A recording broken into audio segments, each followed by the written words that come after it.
স্বামীজির ১৬৪তম জন্মবার্ষিকীতে বিভিন্ন অনুষ্ঠানের মধ্যে দিয়ে 4 দিনের পিপলন উৎসব সূচনায় পঞ্চায়েত সমিতির সভাপতি আহমেদ হোসেন শেখ।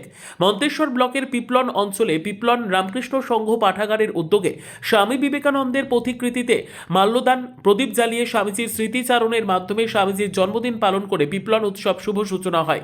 এই উৎসবে বিভিন্ন নাচ গান, ক্রিকেট খেলা, বিশিষ্ট ব্যক্তি ও এলাকার কৃতি এবং মেধাবী ছাত্রছাত্রীদের সম্বর্ধনা সহ বিভিন্ন সামাজিক অনুষ্ঠানের আয়োজন রয়েছে।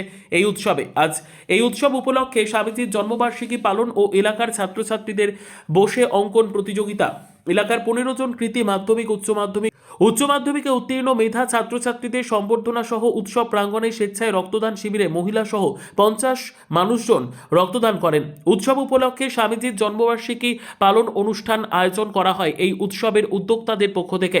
এই অনুষ্ঠানে উপস্থিত ছিলেন মন্তেশ্বর পঞ্চায়েত সমিতির সভাপতি আহমেদ হোসেন শেখ, পিপলন শ্রী অরবিন্দ উচ্চ বিদ্যালয়ের প্রধান শিক্ষক, পিপলন অঞ্চলের প্রধান ও উপপ্রধান ও এলাকার বিশিষ্ট ব্যক্তিরা।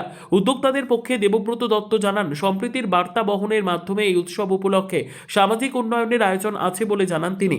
উৎসবের প্রধান উদ্যোক্তা দেবব্রত দত্ত অঙ্কন প্রতিযোগিতায় অংশগ্রহণকারী ও সম্বর্ধিত কৃতি ছাত্রছাত্রীরা আমাদের কি জানালেন দেখুন। পূর্ব বর্ধমান থেকে জ্যোতির্ময় মণ্ডলের রিপোর্ট, সুন্দর বাংলা নিউজ।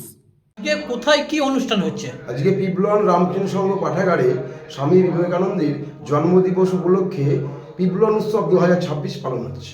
কিভাবে হচ্ছে এটা? আজকে যেমন আপনার এখানে বর্ণাঢ্য শোভাযাত্রা হয়েছে সকালবেলা রাস্তায়, তারপরে আপনার এসছে বিবেকানন্দের প্রতিকৃতিতে মাল্যদান, এবং সেখানে মাল্যদান দেওয়ার পর তার উপর আলোচনা সভা এবং আরও অনেক কিছু আছে এখানে প্রোগ্রাম। আর কি কি এখানে যেমন আছে আপনার সকালেই দেওয়া হয়েছে কৃতি ছাত্রছাত্রীদের পুরস্কার দেওয়া হয়েছে, যারা কৃতি মেধাবী ছাত্রছাত্রীদের পুরস্কার দেওয়া হয়েছে, রক্তদান শিবির হচ্ছে, অঙ্কন প্রতিযোগিতা হচ্ছে, এবং এখনও বিকালে অনেক প্রোগ্রাম আছে। মানে কোন ক্লাসের ছাত্রছাত্রীদের? মানে মাধ্যমিক এবং উচ্চ মাধ্যমিক। কতজন? মাধ্যমিকে বেস্ট, মাধ্যমিকে টপার 5 এবং উচ্চ মাধ্যমিকে টপার 5। কতজনকে দেওয়া হলো? প্রায় 15 জনকে দেওয়া হলো এই এলাকার। আর অঙ্কন প্রতিযোগিতা কতজন অংশগ্রহণ করেছে? অঙ্কন প্রতিযোগিতা 30 জন অংশগ্রহণ করেছিল। কোন ক্লাস থেকে কোন ক্লাস পর্যন্ত? দুটি গ্রুপে ভাগ করা হয়েছিল, 5, আন্ডার 5, 5 আপ। তা এই উৎসবটা কদিনে? উৎসবটা 3 দিনের। 3 দিনে। তা উৎসবটার সূচনা কিভাবে হলো? উৎসবটা সূচনা হয়েছে আপনার 10 তারিখ থেকে সূচনা। কোন ক্লাসে পড়ো? 11 কোন স্কুলে? মন্তেশ্বর সাগরবালা উচ্চ। এখন কোথায় এসেছো?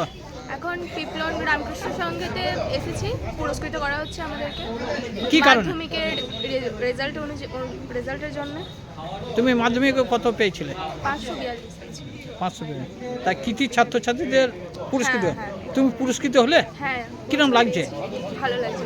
কারণ এখানে এটা প্রথম প্রাইজ, যেহেতু এটা আমার life-এ। পুরস্কৃত হলে বলে খুব ভালো লাগছে। তা এটা কি এই পুরস্কৃত হওয়ার ক্ষেত্রে কি পড়াশোনা আরো ভালো দিকে এগিয়ে যান? অবশ্যই এটা একটা নতুন পথ খুঁজে দিল। কি কি দিয়ে পুরস্কৃত করলো? এই তো একটা মেমেন্টো দিয়েছে, একটা ফুলের তোড়া আর এই ব্যাচটা। পুরস্কৃত হয়ে খুব ভালো লাগছে। খুবই ভালো লাগে। কি নাম তোমার? হিয়া মাঝি, বাড়ি? বামুনি।